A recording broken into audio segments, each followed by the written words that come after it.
So coercive control is bullying, emotional, psychological control over day-to-day activities. We've had examples of people measuring petrol tanks, in refusing to allow people's freedoms without an actual physical assault. It's complete emotional control is what's going on.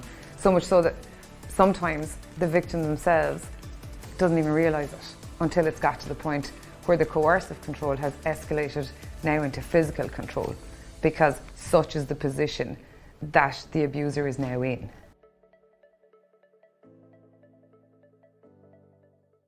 So as a victim of domestic violence, the first thing that you need to do is to reach out, be it to your doctor, your friend, your mother, your sister. Again, COVID has stopped people having that option to go and meet people and discuss it. So when you go to court, it's a very private, it's a very dignified process. You are on your own in the courtroom, just with the judge and the registrar. It's not a public court. There's no intimidation. There's no room for fear in the court. The reason that you're there is because you've lived with that fear.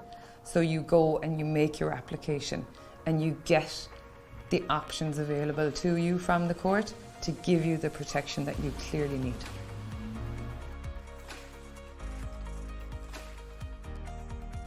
So with regards to the increase in domestic violence that we've seen, particularly since COVID restrictions have been imposed, we've seen a significant increase in what's described as coercive control.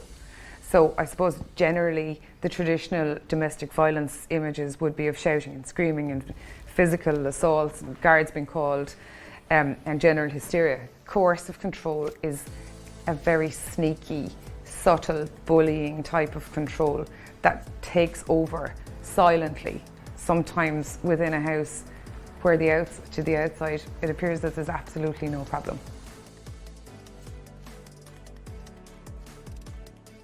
Examples of coercive control would be name calling, would be putting down somebody all of the time. Now, obviously people are going to have moments where they don't get on and there's going to be things said. Coercive control is not that. Coercive control is exactly as it said. It's control by one person of the other through subtle bullying, constant put downs all the time. How do you prove it? Because there's no bruise, there's no broken bones. But what you do is you reach out, because now coercive control is accepted by the courts. There is legislation providing for domestic violence protection for emotional and psychological abuse. And in fact, it's now recognised as a criminal offence in this country.